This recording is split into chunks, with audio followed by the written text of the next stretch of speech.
Browns beat the Steelers last 2 times they played them, final game of regular season as well as playoff game. Baker Mayfield talked about that, and did it give the Browns any confidence?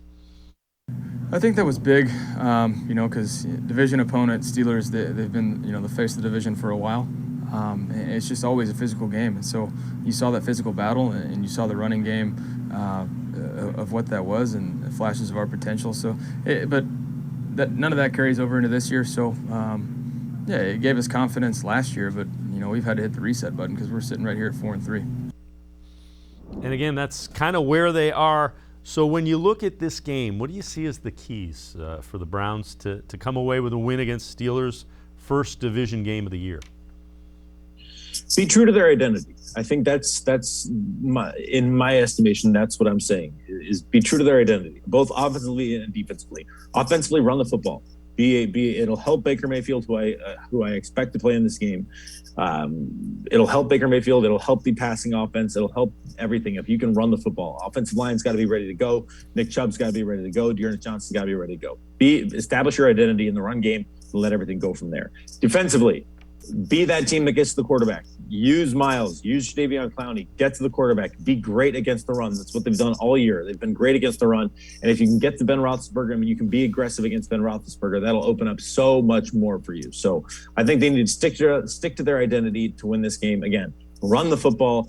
Get after Ben Roethlisberger. Be aggressive. When you look at what you expect them to do in the pass game, clearly Jarvis Landry was not 100%. There's been that 10 days of recovery. We know Odell Beckham Jr. is less than 100%. What do you expect the Browns to do in the passing game, if in fact it is Baker Mayfield that is under center playing quarterback? If Baker's out there, you can't put reins on him. You can't. Again, this isn't a situation. If you have to put reins on him, then take him out.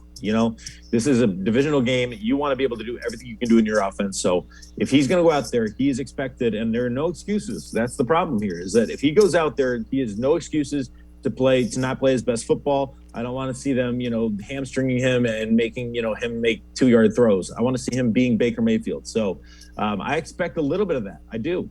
I expect them to run the ball, but also I expect a lot of play action, getting guys like Odell and Jarvis open. I assume Jarvis is going to end up playing in this game, even though he didn't practice today. He's just that kind of a guy. I assume for those reasons, again, I want to see the normal passing game. I don't want to have excuses for, Baker this, Baker that. If he can't do it, he shouldn't be out there. And he would say the same thing. If he felt like he couldn't do it, he wouldn't be out there. So we'll see how it goes. I expect a lot of the run game too. I expect a lot of good things from the offensive line. I expect a little bit of Dearness Johnson in there as well. I'm looking forward to seeing them as a unit. And the other thing I think that could again happen, and I think this is always the case when you have somebody like T.J. Watt or a Von Miller, I think you're going to see a lot of the screen game. You're going to see, and I think it might even go to Nick Chubb. I wouldn't be surprised with Kareem Hunt being banged up and injured. I would not be surprised at all to see a couple of screens to Nick Chubb. Yeah, that's part of their offensive identity. That's why I said stick with your identity. I think the Browns do a great job of running the screens. They've done it with the tight ends, and they can continue to do it with the tight ends. They did it last week with Austin Hooper. They can do it with, David Njoku. They can do it with Nick Chubb. They can do it with Dearness Johnson. I think it's a very, very good part of their game, and it's a good part of their scheme. So I definitely expect that as well. You're right. You're playing an elite pass rusher like T.J. Watt. You've got to find a way to negate him, and part of doing that is making them respect the run and making them fall for the play action and making them overextend on screenplays and such. So I think Kevin Stefanski does a great job of coaching that, and I think the Browns will come in with a really good game plan to combat T.J. Watt this game.